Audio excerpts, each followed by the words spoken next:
Oui, bonjour, je suis le docteur Fadel Saïbou et je vais vous parler de la thérapie par onde de choc de basse intensité en urologie, une approche médicale utilisant des impulsions acoustiques pour traiter diverses pathologies et qui se décline en deux formes principales, les ondes de choc de basse intensité extracorporelle appliquées depuis l'extérieur du corps et les ondes de choc intravasculaires de basse intensité d'admission via un cathéter intraveineux.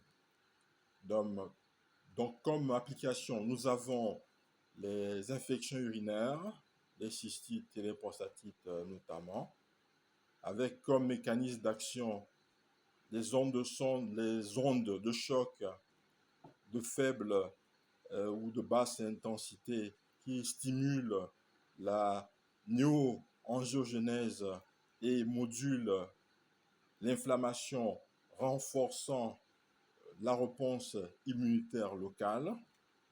Et elle pourrait potentiellement euh, améliorer l'effet des antibiotiques en améliorant la perfusion tissulaire, notamment dans les prostatites chroniques. Comme preuve clinique, nous avons des études de Zhang et al. Datant de 2021 qui montrent une réduction de la douleur et des symptômes urinaires avec l'utilisation des ondes de choc de faible intensité extracorporelle via une diminution de l'inflammation neurogène. Et pour les infections récurrentes, nous avons peu de données directes, mais une amélioration de la cicatrisation tissulaire pourrait réduire les récidives. Une hypothèse, bien entendu, à confirmer par des essais. Donc, pour les lithiases urinaires, donc, les calculs rénaux et urétéraux notamment, nous avons les ondes de choc à basse intensité, que ce soit extracorporel ou intravasculaire, qui pourraient agir sur la motilité urétérale ou la réduction de l'inflammation post-obstruction. Et comme preuve clinique, nous avons pour les ondes de choc intravasculaires de basse intensité une étude pilote, Varga et al. De 2020, qui suggère une potentialisation de l'expulsion de petits calculs via une relaxation de l'urètre, mais des validations sont nécessaires.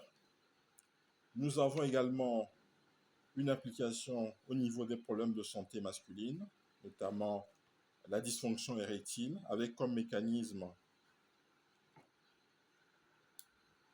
l'utilisation des ondes de choc de basse intensité sur extracorporel, pardon, qui stimulerait la libération de facteurs de croissance VEGF induits par NE synthase, favorisant la régénération de vaisseaux et nerfs caverneux. Voilà. Et comme efficacité, nous avons une méta-analyse récente de Lu et al. De 2022 où 50 à 70% d'amélioration a été noté chez des patients atteints de dysfonction érectile vasculaire après 6 à 12 séances avec effet durable jusqu'à 12 mois. Donc, ce qui a suscité probablement la recommandation de l'International Society for Sexual Medicine pour les dysfonctions légères et modérées.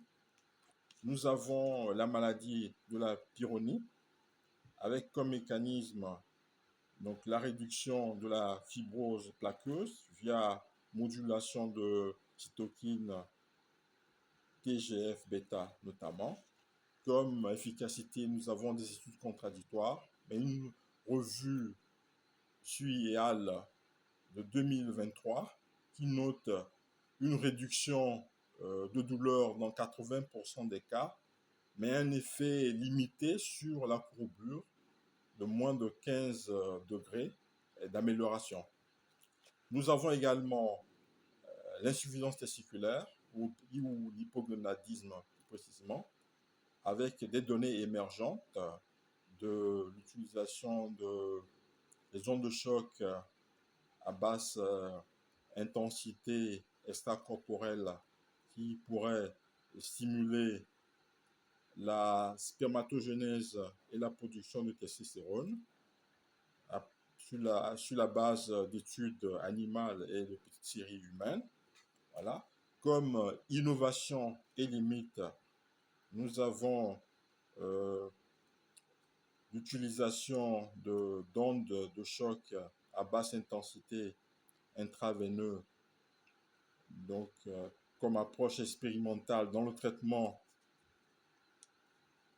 de la cystite radique. Voilà. Donc, il y a une nécessité d'amélioration, de standardisation des protocoles, ce qui crée des limites dans l'utilisation de cette thérapie. Voilà, lié à l'hétérogénéité des protocoles et à l'accessibilité des appareils. Je vous remercie.